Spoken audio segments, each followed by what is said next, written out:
We're finally here.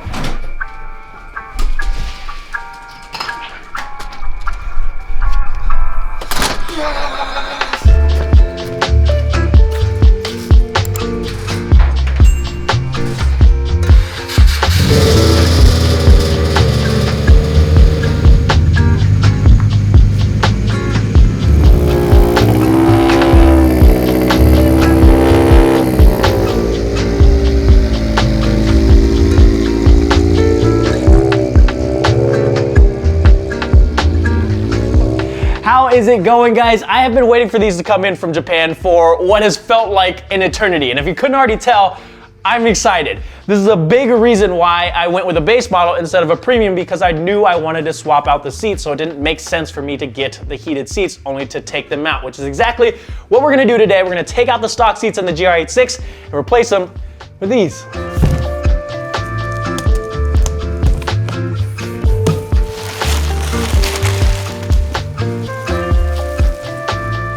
All right, guys, let's open this up.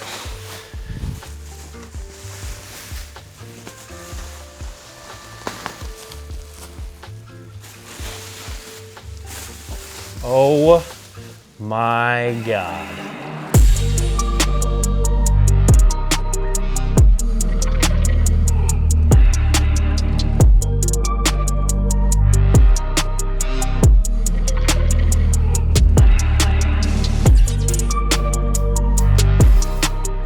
This is the Brid Stratia 3. It's a reclinable bucket seat. You can see it has the aggressive bolstering all around. So not only is it gonna be able to hold me in my seat better compared to the stock seat, I also maintain the functionality of being able to recline it. So it's a comfortable daily driver, but also functional if I decide to take the car to the track. Obviously I went with red. I want this to kind of be the centerpiece in the interior, and I think it is gonna look absolutely nuts once we get this installed. Before we install the seat brackets, let me show you guys something. As I was unpacking these, I noticed that there was some wires coming out from underneath the seat.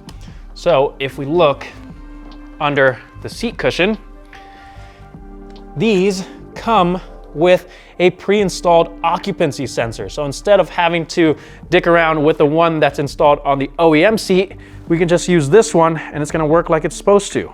Had no idea these came with this. We're gonna install the seat rails. Everything should just line up, and we've got the necessary hardware as well. So we're gonna do the front first, and then we'll have to slide the seat rail forward to expose the holes in the rear. Hopefully everything lines up.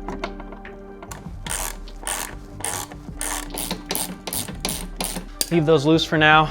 Now we need to slide the bracket up so that we can expose the holes in the back and install the hardware down there.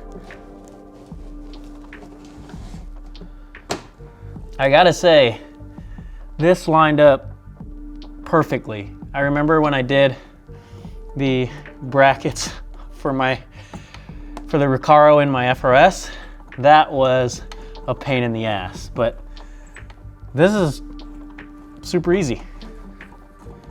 All the instructions for these are in Japanese, but luckily Google Translate did wonders. We're supposed to torque these 4 Allen bolts down to 20 to 30 Newton meters.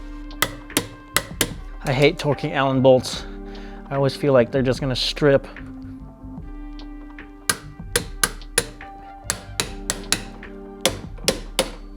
To remove the stock seats, there's gonna be a total of 4 12mm bolts, 2 up front and 2 in the rear. We're gonna start in the back first, so I've got the seat slid all the way forward, and you can see there's 1 and there's 2 over here. Now we can slide the seat back, and that gives us access to the 2 in the front.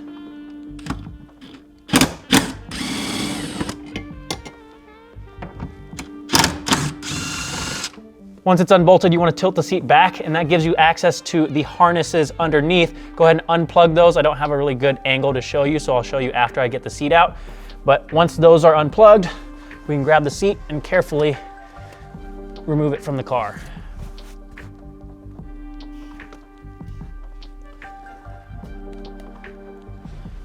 When you tilt the seat back, this is what you're gonna see. There's gonna be this felt cover here. Just reach under and unclip it from this bar and move it out of the way, and that's gonna give you access to the harnesses. Depending on which side you're doing, whether it's the driver's side or passenger side, or whether you have a base or premium, you may have the same or more harnesses to unplug. So disconnect those and then unclip the harness from this tab here as well, and then you can pull the seat out.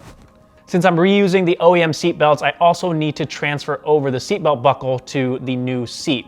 And that's this black harness right here that's clipped in multiple locations around the seat. So I need to go around and unclip them and unbolt the buckle from the seat and transfer it over.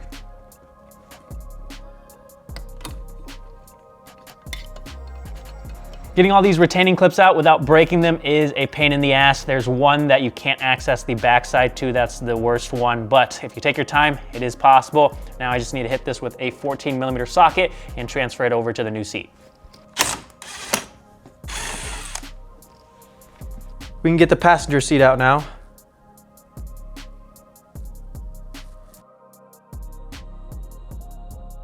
So the passenger side is a little bit more complicated because of the occupancy sensors. We've got 4 sensors, 1 on each corner. I've already unplugged them. We can't just transfer over the seatbelt buckle because the plug for the buckle is built into the harness for those sensors. So I have to transfer over this harness as well. And then hopefully the occupancy sensor on the bridge seat works once we tap it into the correct wire. So I'm in the middle of getting all these retaining clips removed, and we'll transfer everything over. We also need to take this cover off on the passenger side. It's held in with 2 Phillips head screws, one right here and then one back here. And then once you have those out of the way, we can pop this off. And that's really just holding the harness in place. And then if you look under this, there is another 14mm nut holding the buckle in place. So we'll remove that, and then we can transfer this over to our new seat.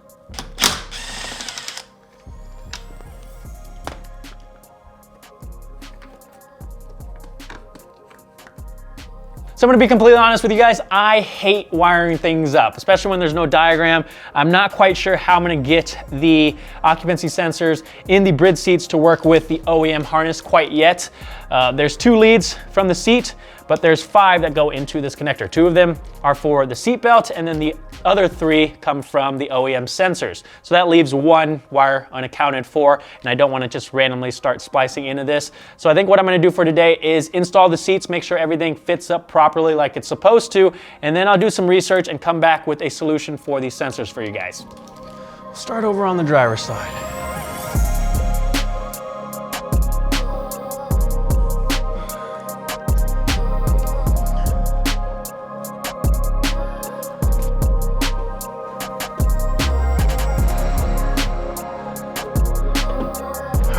Passenger side.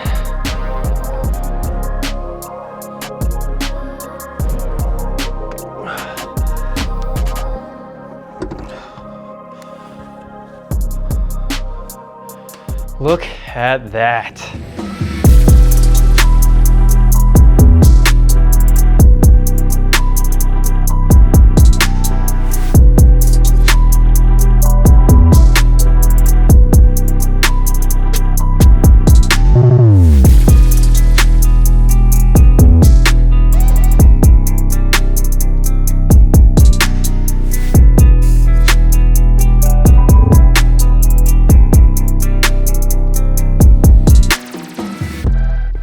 I'm speechless, guys. I don't know what to say. I feel like I'm about to kiss somebody on a first date. They look absolutely amazing. And I've always wanted to own a set of seats from Bridge Japan, and here they are. The red just pops off in this interior, and they're so comfortable as well. I don't feel like anything's poking me in my sides or my thighs. It's just hugging around my body. I could go on a very long road trip in these, no issues whatsoever, and they're gonna hold me out on track. I'm in love. I'm curious to know what you guys think. Comment down below your thoughts. Obviously, I have some work to do to get the occupancy sensor on the passenger side to work, but if you're just installing seats on the driver's side, you can do the same thing everyone did on the first gen. Take a 3.3 ohm resistor, stick it into that airbag plug, and you're set. Once I figure out what to do with that occupancy sensor on the passenger side, I'll definitely let you guys know. But that is going to do it for today, guys. If you'd like to support the channel, check out the driven.media website for some merch or overlays for your GR86 or BRZ. Don't forget to hit that subscribe button, give this video a thumbs up. I've got so much more planned for this car. Thank you guys so much for watching, and I'll see you guys next time.